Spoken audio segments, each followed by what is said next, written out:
हाँ, इकाई 2 हम पढ़ते हैं विपदा, जोखिम और संवेदनशीलता। इकाई की रूपरेखा, उद्देश्य आप नॉर्मल सा एक उद्देश्य समझो। प्रासंगिक शब्द, आपदा शब्दों की संकल्पनात्मक समझ, संवेदनशीलता के कारकों की चर्चा करेंगे।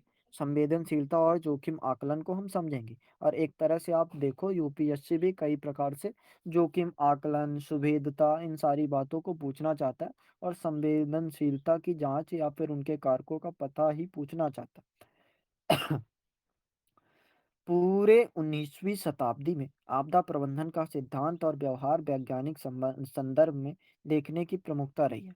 जहां पर आपदाएं मुख्य रूप से भूगर्भीय या जलवायु संबंधी समस्याएं की तरह सोची जाती हैं, जिसका समाधान अभियांत्रिकी या प्रबंधन विज्ञान में पाया जाता है। पिछले 2 दशक में आपदाओं को समझने में निर्देशनात्मक बदलाव आया है, जिसमें कि मानवीय कारण इसके जिसे कि पूर्व के उत्पादन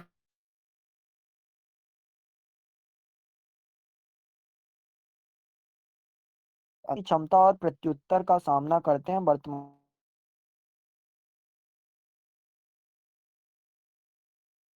मानव निर्मित और ये खतरों को भी शामिल करते हैं आतंकवाद की तरह, जिसमें कि इसकी समझ को एक और दी आप समझ सकते हैं कि आप आतंकवाद या फिर जो है ये भी अब आपदा की श्रेणी के अनुसार आपदाएं प्राकृतिक हैं। प्रकृति का प्रतिशोधात्मक कार्य मनुष्य को अपने पापों पर प्रायश्चित करने का अवसर, जिसमें कि मृत्यु और विध्वंस असंभव भावी है। दूसरी समझ के अनुसार आपदाएं मनुष्य निर्मित है। एक परिणाम चाहे प्राकृतिक घटनाओं या मानवीय क्रियाकलाप का उत्पाद हो, भयंकर आपदाओं में तब्दील होता है।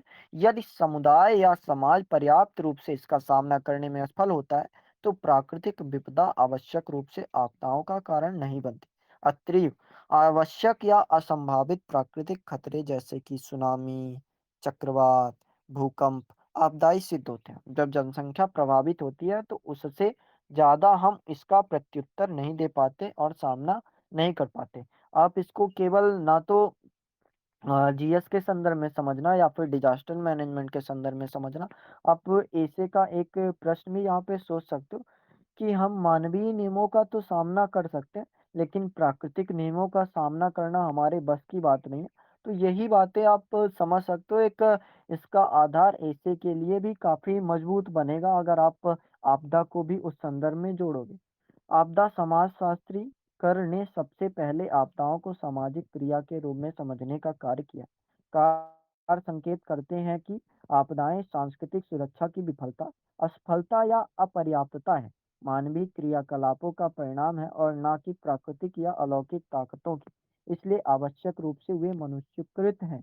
आपदाओं के कारणों की समझ और समय पर पर्याप्त हस्तक्षेप प्रभावी रूप से आपदाई खतरे को कम कर सकते हैं। अब विपदा को जरा समझते हैं। तो विपदा को संभावित या अव्यक्त द्रुत सुप्त कारण के रूप में परिभाषित किया गया है, जो कि तभी क्रियाशील होती है जब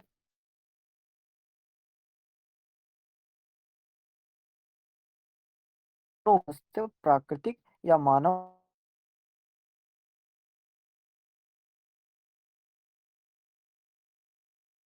आपदा हो जाती है। आपदा अनुमानिक विध्वंस की वास्तविक घटना है। इसलिए आपदा वह घटना है जो क्षति पहुंचाए, पारिस्थितिकीय विघटन करे, मानव जीवन की क्षति, स्वास्थ्य और सेवाओं में गिरावट करे, प्रभावित या समुदाय के बाहर असाधारण प्रत्युत्तर के पर्याप्त स्तर पर आश्वासन दे। ये परिभाषा डब्ल्यूएचओ ने दी है। तो आप एक सामान्य सा संदर्भ ले सकते हो कि आपदा वास्तव में है कौन सी घटना। एक विपदा तकनीकी रूप से आपदा नहीं है। मतलब आप समझो, एक विपदा तकनीकी रूप से आपदा नहीं है जब तक विपदा आगे ना हो। आपदा में बड़े स्तर पर जीवन और संपत्ति का नुकसान होता है। यह एक आकस्मिक प्रारंभ होने वाली घटना है, जिसमें बड़े स्तर पर बाहरी सहयोग की आवश्यकता पड़ती है, जो सामाजिक व्यवस्थाओं और प्रक्रियाओं के सातत्य को संकट में डालती है। मानवीय परिणामों के आधार पर आपदा को परिभाषित किया जाना चाहिए, ना कि घटना जो इसका कारण हो। भूकंप, बाढ़ और चक्रवात प्राकृतिक विपदा है जो भारी मात्रा में जीवन और संपत्ति को नुकसान पहुंचाते हैं। आपदा जब विपदा तंत्र प्राकृतिक या मनुष्यकृत क्रियाशील हो, विपदा एक तकनीकी संकल्पना है जो कि अभियांत्रिकी और प्रबंधन के विशेषज्ञों द्वारा प्रयोग किया जाता है। आपदा की घटनाओं में होने वाले नुकसान का अनुमान लगाने के लिए इसके होने की अपेक्षित संभावना के बारे में और संपत्ति के रूप में जाने जाते हैं। और आपदा की घटना में जिनकी क्षति होने की संभावना रहती है, जोखिम के प्रेक्षण और अवबोध में अनिश्चितता शामिल होती है। विशेष रूप से तत्व जब जोखिम में हो, विपदा की पहचान में विशिष्ट प्राकृतिक प्रौद्योगिकी या रासायनिक प्रक्रियाओं की खोज शामिल होती है, जो तत्वों की असुरक्षा को निर्मित करके विपदा के विश्लेषण की पहचान करती है। अब जरा आगे बातें करते हैं। असुरक्षा प्रकृति या मनुष्यकृत हो सकती है। यह भौतिक हो सकती है, जैसे कि कमजोर भवन की वजह से, जोखिम संभावित क्षेत्रों में रहने की वजह से, सामाजिक आर्थिक गरीबी या समाज के कमजोर वर्गों के हाशिए पर होने की वजह से, या फिर आपदा की घटना में स्वयं को बचाने के साधनों में कमी की वजह से। अब विपदा जो है, इसकी परिभाषा पर अगर एक ध्यान दें, अत्यंत भूगर्भ वैज्ञानिक घटना, जैविक प्रक्रियाएं और प्रमुख प्रौद्योगिकी घटनाएं ऊर्जा या सामग्री के संकेंद्रित मुक्ति से, जो मानव जीवन को बड़े पैमाने पर अनपेक्षित खतरे का सामना कराती है और वातावरण और सामानों को महत्वपूर्ण क्षति पहुंचाती है, विपदा के रूप में जानी जाती है। अब थोड़ा और आगे अगर इसको समझें, आपदा और विपदा के बीच अंतर भी पूछा जा सकता है। तो आपदा और विपदा के बीच महत्वपूर्ण अंतर और प्रामाणिक है। आपदा तभी होती है जब समुदाय विपदा से प्रभावित होता है। सामान्य तौर पर एक घटना के रूप में परिभाषित की जा सकती है जो इसका सामना करने के लिए समुदाय की क्षमता को बढ़ाती है। दूसरे शब्दों में, आपदा का प्रभाव समुदाय के द्वारा विपदा की असुरक्षा के स्तर पर निर्धारित होता है। यदि यह असुरक्षा सामान्य नहीं होती, यह आपदा की मानवीय दृष्टि है। सामाजिक, आर्थिक, सांस्कृतिक, राजनैतिक, मनोवैज्ञानिक कारणों का पूरा स्तर, फिर से पढ़ूं, सामाजिक, आर्थिक, सांस्कृतिक, राजनैतिक, मनोवैज्ञानिक कारणों का पूरा स्तर जो लोगों के जीवन को आकार देता है, उस परिवेश का निर्माण करता है जिसमें वो रहते हैं। वैसे आप ट्विग 2001 देख सकते हैं। विपदा का परीक्षण और ज्ञान। विपदा यद्यप कई कसौटियों पर वर्गीकरण किया जा सकता है, कुछ समान वर्गीकरण नीचे दिए हैं। गोपाल कृष्णन। विपदा निम्न प्रकार की हो सकती है। तो इन्होंने क्या कहा? आकस्मिक प्रारंभिक विपदा मतलब भूगर्भीय और पारिस्थितिकी विपदा, जिसमें भूकंप हो गया, सुनामी, बाढ़, उष्णकटिबंधीय तूफान, ज्वालामुखी का फटना, भूस्खलन। प्रारंभिक विपदा, तो मंद में आपको सबसे पहले तो सूखा, अकाल, परिवेशीय अपकर्ष, मरुस्थलीकरण, वन कटाई, जंतु उत्पीड़न, इन सारी चीजों को देख सकते हो। औद्योगिक और प्रौद्योगिकी विपदा में व्यवस्था की असफलता, दुर्घटनाएं, रक्तपात, विस्फोट, आग, समझ सकते हो। युद्ध और नागरिक हड़ताल, सैन्य आक्रमण, विद्रोह, आतंकवाद, अन्य कार जो शरणार्थियों और लोगों को विस्थापित करते हैं। महामारी, जन और भोजन से उपजे रोग, व्यक्तियों को फैले रोग, छूने से और सांस लेने से संक्रमण रोग, वायुमार्ग में फैले और घावों की जटिलता से फैले रोग। विपदा को प्रत्यक्ष और अप्रत्यक्ष दो भागों में वर्गीकृत किया जा सकता है। उदाहरण के तौर पर भूकंप की विपदा प्रत्यक्ष और अप्रत्यक्ष में बांटी जा सकती है। वह नीचे निम्न तालिकाबद्ध है।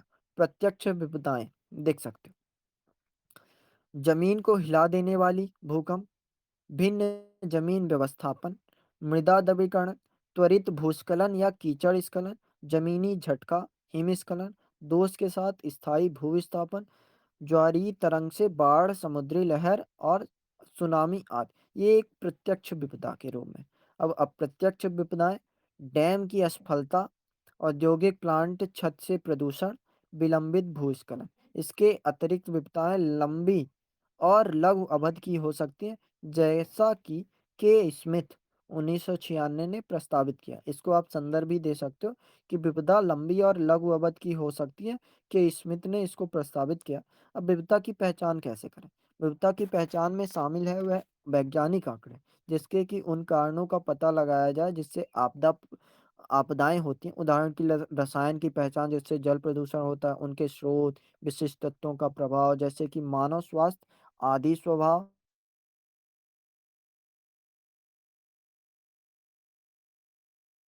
और लक्षण का पता लगाना। इस विचार से कि मनुष्यकृत आपदा और प्राकृतिक तत्व जिस तौर पर बाढ़ जो कि मनुष्यकृत और प्राकृतिक दोनों कारणों से होता है।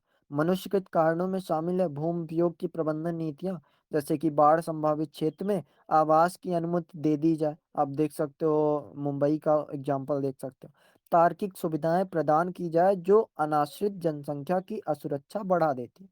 यह नीति विश्लेषण की ओर संकेत भी करती है। नीतियों के अनिश्चित परिणाम का परीक्षण इस विचार से किया जाना चाहिए कि भविष्य में ज्यादा परिवेश उन्मुख कानून बनाया जाए। जोखिम का विश्लेषण सतत विकास नीतियों का आधार है। उदाहरण के तौर पर मरुभूमिकरण मंद प्रारंभक आपदा है। मरुभूमिकरण इस जोड़ से बनता है कठिन, अविश्वसनीय और संवेदनात्मक सूखी भूमि को उस परिवेश में रहने के प्रयास से काम और मानवीय उपयोग के लिए बनाया जाना चाहिए। और निम्न मरुभूमि प्रभावी युक्ति और प्रक्रिया का विपदा विश्लेषण समस्या के निपटारे हेतु तैयार किया जा सकता है। खतरे अल्पकालिक अवधि के हो सकते हैं। व्यापक रूप से मान्यता प्राप्त विविधताओं में अधिकांश, जैसे भूकंप, ज्वालामुखी, गंभीर मौसम की स्थिति, पर्यावरण में स्वाभाविक रूप से होती है। विपदाओं का एक और समूह मनुष्यों की कार्यवाही द्वारा बनाया गया। पानी, आग के खतरे, हवा का प्रदूषण अक्सर मानव निर्मित विपदा की श्रेणी में पड़ते हैं। और वायुमंडल में कार्बन मोनोऑक्साइड CO और सल्फर डाइऑक्साइड SO के उच्च स्तर SO2 के उच्च स्तर शामिल होते हैं। अन्य मानव निर्मित विपदाओं में तेल फैलाने, कीटनाशकों आदि के प्रयोग शामिल है, जो कि कृषिविदों द्वारा रसायनों के अत्यधिक या दोहराए गए आवेदन के कारण पर्यावरण में निर्माण करते हैं। और बाढ़ और क्षरण भूमि प्रबंधन प्रथाओं के परिणाम स्वरूप होते हैं। बाढ़ उदाहरण के लिए दोषपूर्ण नीतियों का परिणाम हो सकता है, जिसमें बाढ़ के मैदानों और बाढ़ प्रवण क्षेत्रों पर निर्माण और गहन भूमि का उपयोग की अनुमति दी है। अब जोखिम को समझते हैं। तो ये अक्सर मतलब एक सामान्य सा परिदृश्य दिमाग में रख सकते हो। जोखिम बराबर विपदा गुणे संवेदनशीलता। जोखिम को प्राकृतिक या मानव प्रेरित के बीच बातचीत से होने वाली हानि के परिणाम स्वरूप आपदा हानि की अंतर्राष्ट्रीय रणनीति ISDR द्वारा हानिकारक परिणामों की संभावना या अपेक्षित नुकसानों, जैसे मौत, चोट, घायल होना, संपत्ति, आजीविका, आर्थिक गतिविधि में बाधा या पर्यावरण क्षतिग्रस्त के रूप में परिभाषित किया गया है, जो मानव प्रेरित या प्राकृतिक आपदाओं और असुरक्षित परिस्थितियों से परिणित होती है। परंपरागत रूप से जोखिम नोटेशन यही है, मतलब जोखिम बराबर विपदा गुणे संवेदनशीलता की कितनी विपदा है और इसका कितना प्रभाव पड़ने वाला, वही चीजें हैं जोखिम। कुछ विषयों में विशेष रूप से असुरक्षा के भौतिक पहलुओं को संदर्भित करने के लिए अनावरण की अवधारणा भी शामिल है। परिदृश्य विश्लेषण में जोखिम खतरे से अलग है। आशंका एक अमूर्त अवधारणा है। समझो, आशंका एक अमूर्त अवधारणा है। जोखिम विशिष्ट शर्तों में कथित खतरे की अभिव्यक्ति है। आशंका एक विपदा है जिसकी घटना की बेहद कम संभावना है। सार्वजनिक नीति के प्रयोजनों के लिए घटक जोखिमों के मामले में खतरे को निष्पक्ष रूप से व्यक्त किया जाना चाहिए। उनकी घटना की संभावना और इससे शामिल नुकसान अंतर सावधानी पूर्वक सिद्धांत द्वारा सबसे स्पष्ट रूप से चित्रित किया गया, जिसमें शामिल जोखिमों को कम करने के लिए व्यापक रणनीति के विकास के लिए शामिल जोखिमों की विशिष्ट अभिव्यक्ति की आवश्यकता है। अच्छी तरह से परिभाषित जोखिमों का एक सेट किसी कार्यवाही से पहले खतरे को समझकर लिया जाना चाहिए। परियोजना, नवोन्मेष या प्रयोग आगे बढ़ने की अनुमति है। उदाहरण के लिए समझो, आतंकवाद की आशंका एक विपदा था। खतरे को पूरा करने के लिए कोई नीति तैयार नहीं की जा सकती, जिसने संयुक्त राज्य अमेरिका में 11 सितंबर के हमलों को नेतृत्व किया। खतरे को इस संबंध में निवारक नीति के लिए जोखिम के रूप में व्यक्त नहीं किया गया था। असुरक्षा और व्यवस्था को दोष या कमजोरी के रूप में समझा जा सकता है, जो खतरे का नकारात्मक प्रभाव बनाने के लिए शोषण करते हैं। जोखिम प्रबंधन में कमजोरियों को कम करना शामिल है, ताकि खतरे के प्रभाव को कम किया जा सके। व्यवस्था के पारिस्थितिकी में विशिष्ट पर्यावरणीय चर के कारण जोखिम निर्मित या अस्तित्व दोनों सामाजिक प्रणालियों में अंतर्निहित है। पारिस्थितिकीय संदर्भ विभिन्न संस्कृतियों में लोगों की कमजोरियों को समझने के में महत्वपूर्ण है, क्योंकि असुरक्षा के कारण और विभिन्न देशों में जोखिम की अवधारणा का स्तर अलग-अलग होने की संभावना है। जोखिम हानिकारक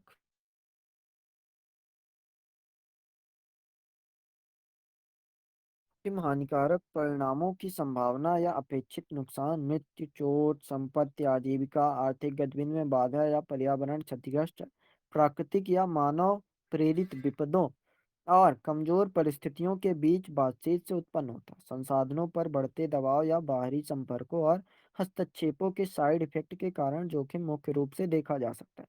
पहाड़ में संसाधन का गहन उपयोग उन्हें उजागर करता है।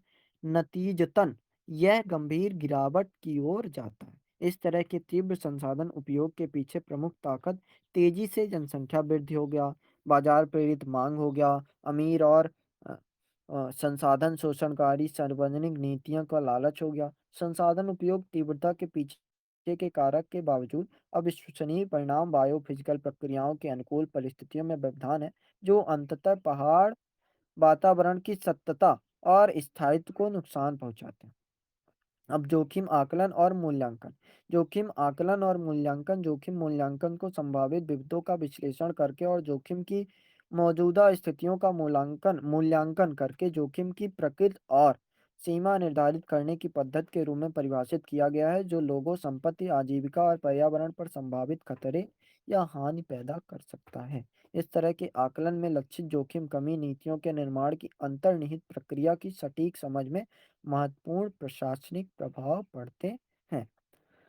पर्यावरण डेटा और उचित विश्लेषण तकनीकों की अनुपस्थिति में जोखिम की सटीक मात्रा अक्सर कठिन होती है। इसके अलावा कुछ क्षेत्रों में बहु खतरे प्रवण हैं, जो जोखिम मूल्यांकन के लिए एक और चुनौती उत्पन्न करते हैं। इसे ऐसे क्षेत्रों के लिए जोखिम में कमी नीति का कुल नुकसान के अनुमान पर पहुंचने के लिए प्रत्येक खतरे के संबंध में जोखिम आकलन की आवश्यकता होगी।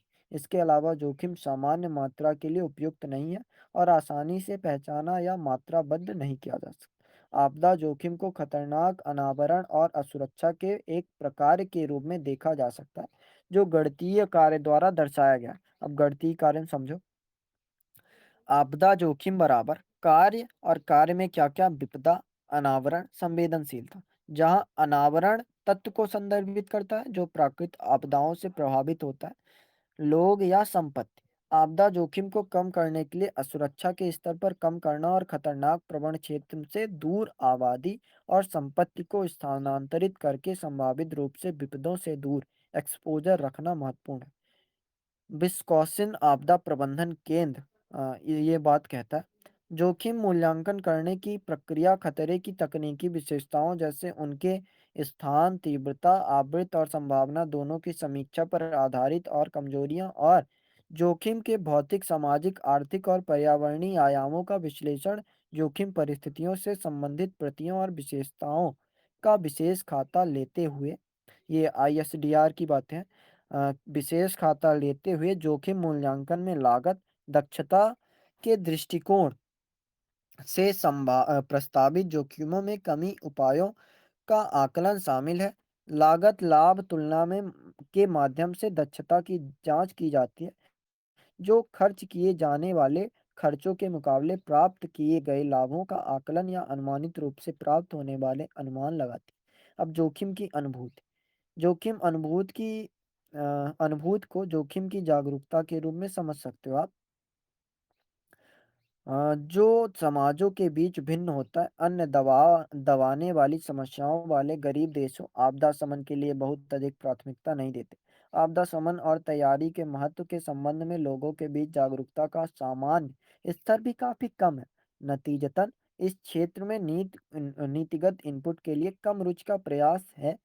दूसरी तरफ विकसित दुनिया में जोखिम धारणा काफी अधिक है, जहां आपदा न्यूनीकरण प्रयासों में काफी प्रयास किए गए हैं। हालांकि विकासशील देशों की तुलना में असुरक्षा कम है और यह कहा गया है कि जोखिम धारणा निम्नलिखित चार विशिष्ट कारकों कोबर्न ए डब्ल्यू सस्पेंस ऑर्जेस और पोमेनिस पी डब्ल्यू 1974 सराहनीय पर निर्भर करती है। तो 4 ये विशिष्ट कारक कौन-कौन से? अनावरण, जोखिम आकलन के माध्यम से व्यक्त वास्तविक मात्रात्मक जोखिम स्तर। दूसरा, परिचितता, व्यक्तिगत अनुभव जो आपदाओं के विपदों के लिए एक जीवित बनाता है। डर, आपदाओं के पैमाने और परिणामों का डरावना जो नीति को निकट बनाता है।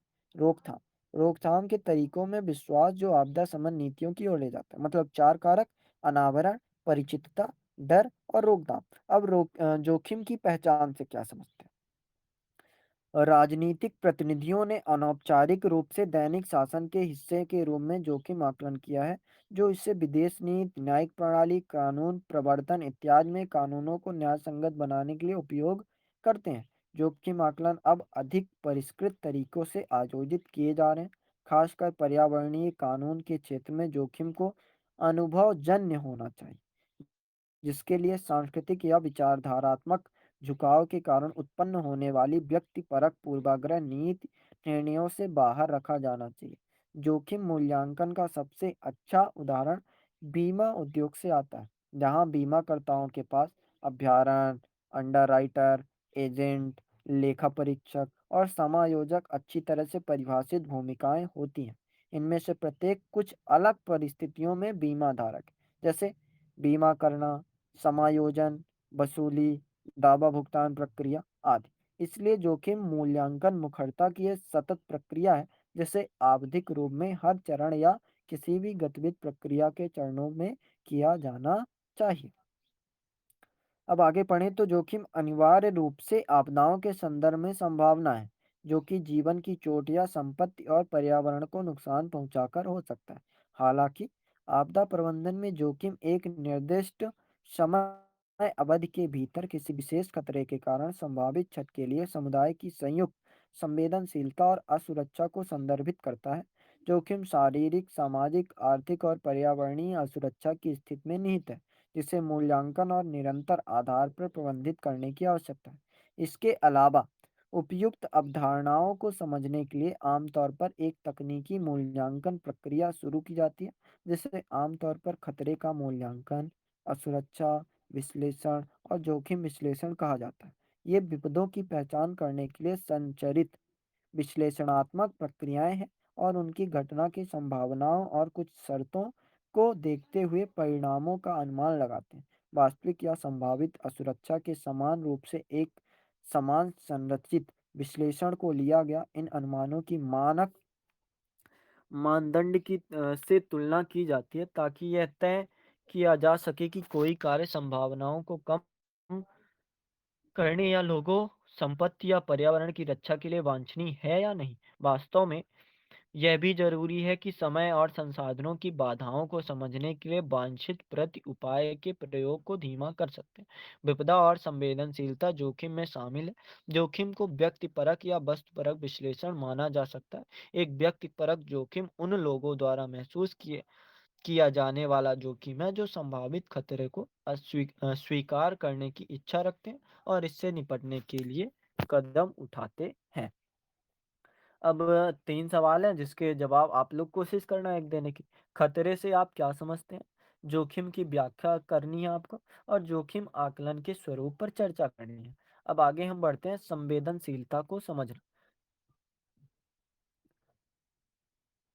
तो संवेदनशीलता उस विस्तार को देता है जिस आपदा से एक समुदाय प्रभावित होता है। फिर से समझो, संवेदनशीलता उस विस्तार को देता है जिस आपदा से एक समुदाय प्रभावित होता है। इसमें विपत्ति के मुकाबले एक समुदाय का लचीलापन और मुकाबला क्षमता का उपाय शामिल है। सक्रिय सरकारी नीतियों के परिणामस्वरूप लचीलापन और क्षमता समय के साथ विकसित होती है।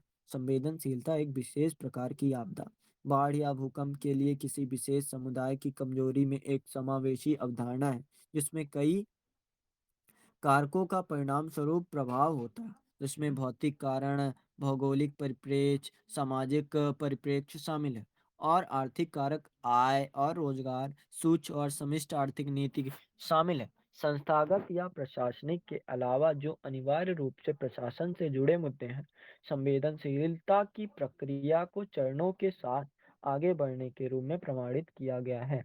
जड़ के कारण, गतिशील दबाव जो इन्हें सक्रिय समस्याओं में रूपांतरित करते हैं, जो समय के साथ शासन संबंधी मामलों में प्राथमिक निर्णय लेने के परिणाम हैं। उदाहरण के लिए शुष्क भूमि क्षेत्र में सूखा, जिससे आपदा शमन प्रयासों की अनुपस्थित में अकाल होता है। सामाजिक वैज्ञानिक और जलवायु वैज्ञानिक अक्सर संवेदनशीलता को अलग अलग समझते हैं। सामाजिक वैज्ञानिक सामाजिक आर्थिक कारकों के सेट का प्रतिनिधित्व करने के रूप में संवेदनशीलता को देखते हैं, जो लोगों को तनाव या परिवर्तन से निपटने की क्षमता निर्धारित करते हैं। एलन 2003।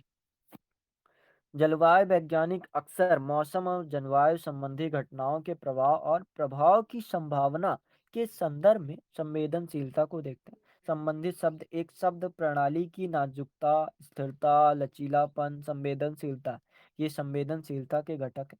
जैसे भेदता और संवेदनशीलता मूल्यांकन की कुछ परिभाषाएं हैं। अब परिभाषाओं को अगर ध्यान रखोगे, संवेदनशीलता यह संभावना है कि एक व्यक्ति या एक समूह को खतरे से प्रभावित किया जाएगा और वह प्रतिकूल रूप से प्रभावित होगा। यह समुदाय की सामाजिक प्रोफाइल के स्थान पर जोखिम और समन के खतरे की अंतःक्रिया है। ठीक है।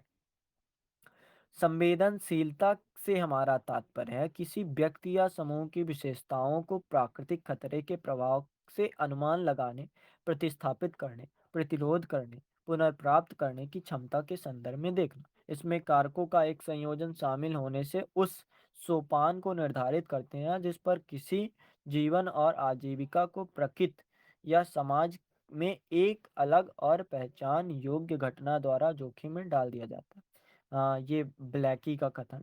इसलिए संवेदनशीलता को एक विशिष्ट स्थान पर और समय के भीतर शारीरिक जोखिम और सामाजिक प्रतिक्रिया दोनों के रूपों में माना जाता है। अब पढ़ेंगे आगे। पारिस्थितिक का विज्ञान, जैसे टर्नर और बेंजामिन ने बताया, पारिस्थितिकी तंत्र की नाजुकता की सटीक स्वीकार्य परिभाषा की कमी है। पारिस्थितिक विज्ञानी जोखिम में प्रणाली को दर्शाने के लिए नाजुकता का उपयोग करते हैं, जहां जोखिम की अवधारणा स्थिरता, अस्थिरता और संवेदनशीलता की पारिस्थितिकी अवधारणाओं से जुड़ी हुई है। प्रणाली की विशेषता वाले संबंधों की श्रृंखला नाजुकता की धारणा के लिए पारिस्थितिकी आधार प्रदान करती है। खतरे में प्रजाति के कार्बनिक संबंधों की यह जटिल आंतरिक संरचना पारिस्थितिकी जोखिम मूल्यांकन के उभरते क्षेत्र में विस्तृत विश्लेषण प्राप्त कर रही है। हॉबिस एंड मारस का ये। अब होलिंग के मुताबिक क्या है? स्थिरता एक स्थित या स्थिर आवेश की संतुलन स्थिति को प्राप्त करने और बनाए रखने की एक प्रणाली की प्रवृत्ति है, जहां लचीलापन इसकी संरचना को बनाए रखने के लिए प्रणाली की क्षमता है और अशांति के चेहरे में व्यवधान का प्रतिमान। अब पर्यावरणीय परिवर्तन के नकारात्मक प्रभावों के परिमाण को मापने के लिए संवेदनशीलता का प्रयोग किया जाता है। परिवर्तन मानक मानव समाजों पर सकारात्मक और नकारात्मक प्रभाव दोनों ही डाल सकती है। ब्लैकी और ब्रूकफील्ड 1987 में भूमि प्रणाली की गुणवत्ता का वर्णन करने के लिए संवेदनशीलता और लचीलापन शब्द का उपयोग करते हैं। वे संवेदनशीलता का उपयोग करते हैं जो ऊपर से प्राकृतिक बलों के कारण, प्राकृतिक बाधाओं के कारण बदलती है। मानव हस्तक्षेप के बाद लचीलापन को संदर्भित करने के लिए भूमि की क्षमता को, हस्तक्षेप के बाद अपनी क्षमता को पुनः पेश करने की क्षमता को और माप को संदर्भित करने के लिए उस आतंक तक मानव कलाकृतियों की आवश्यकता। इस तरह हम संवेदनशीलता को मानव प्रेरित तनाव की दी गई डिग्री से जुड़े पारिस्थितिक तंत्र या पारिस्थितिक तंत्र परिवर्तन की डिग्री के रूप में परिभाषित कर सकते हैं। अब संवेदनशीलता की पहचान के बारे में जरा बात कर लेते हैं। संवेदनशीलता को शारीरिक, सामाजिक, आर्थिक और पर्यावरणीय कारकों या प्रक्रियाओं द्वारा निर्धारित शर्तों के रूप में परिभाषित किया जाता है, जो किसी समुदाय प्रवणता की संभावना को बढ़ा देती है। संवेदनशीलता के प्रकार: भौतिक आर्थिक संवेदनशीलता, संसाधनों जिसकी प्रकृति होती है संसाधनों तक अपर्याप्त पहुंच। सामाजिक संवेदनशीलता, स्थानीय संरचनाओं और संस्थानों का एकीकरण। पारिस्थितिक संवेदनशीलता, पर्यावरण को नष्ट करना और उसे बचाने की अक्षमता। सांग सांगठनिक संवेदनशीलता, राज्य, केंद्र और जमीनी स्तर पर मजबूत संरचनाओं का अभाव। शैक्षिक संवेदनशीलता, ज्ञान और सूचना की अपर्याप्त पहुंच। अभिप्रेरणात्मक और अभिवृत्त्यात्मक कमी, लोक जागरण और बदलाव की इच्छा का निम्न स्तर। राजनीतिक संवेदनशीलता, राजनीतिक शक्ति और प्रतिनिधित्व की सीमित पहुंच। सांस्कृतिक संवेदनशीलता, प्रथाओं और मान्यताओं में अंधविश्वास। भौतिक संवेदनशीलता में कमजोर भवन और अन्य संरचना तथा शारीरिक रूप से कमजोर संवेदनशील लोग। अब थोड़े कारक की बातें करते हैं। संवेदनशीलता के कारक। संवेदनशीलता की अवधारणा विपदों के जोखिम और परिणामी तनाव से निपटने के लिए सापेक्ष अक्षमता के साथ जोखिम के उपाय को सम्मिलित करती है। टिमरसन 1981 ने समाज या सामुदायिक पैमाने पर संवेदनशीलता को प्रभावित किया, जिसकी डिग्री एक प्रणाली है या एक प्रणाली का हिस्सा एक खतरनाक घटना के प्रतिकूल प्रतिक्रिया करता है।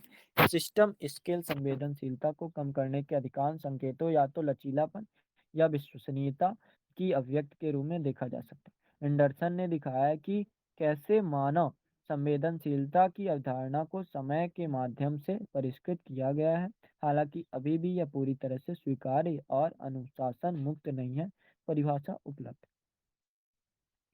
स्थिति स्थापना एक तनावपूर्ण अनुभव से स्वस्थ होने की दर एक मापदंड है जो कि एक विपदा की घटना से आत्मसात करने और पुनर्प्राप्त करने की सामाजिक क्षमता को दर्शाता है। तो ये सारी बातें, और आगे अगर देखा जाए तो एशिया और प्रशांत क्षेत्रों में पिछले 45 वर्षों में प्राकृतिक आपदाओं से लोगों की एक बड़ी संख्या में लोगों ने अपनी जान गंवा दी। यह क्षेत्र वैश्विक स्तर पर अनुभवी आपदाओं से लगभग 43% ही प्रभावित हुआ था, लेकिन जीवन के संदर्भ में इन आपदाओं का असर उल्लेखनीय था। 1970 से 2014 के बीच 2 मिलियन से अधिक लोगों की मौत आपदाओं के कारण दुनिया में कुल मौतों का 56.6%। प्रभावित लोगों की कुल संख्या पर विचार करते समय आपदाओं के लिए एशियाई और प्रशांत देशों के प्रभाव और संवेदनशीलता स्पष्ट है। इस क्षेत्र में 6 अरब से ज्यादा लोग प्राकृतिक आपदाओं से पीड़ित हैं, जो वैश्विक कुल 87.6। ये UNESAP 2015 के रिपोर्ट के अनुसार बताया गया। इसमें से अधिकतर लोग गरीब क्षेत्रों में, जहां गरीबी, भेदभाव, लोकतांत्रिक कार्यकलाप की कमी, विकास बाधा उत्पन्न होती है। अब आगे, अत्यधिक आबादी वाले ग्रामीण इलाकों में जनसंख्या घनत्व 100 किलोमीटर प्रति वर्ग से अधिक हो सकती है और जीवन खेती योग्य भूमि को आवर्ती संघर्ष। बहुत से लोग भूमि कालावधि प्रणाली द्वारा भूमिहीन और वंचित हो सकते हैं। अब आगे हम पढ़ेंगे जनसंख्या विस्थापन, शहरीकरण, जेंडर, आर्थिक कारण, और थोड़ा ग्राफ की बात करेंगे।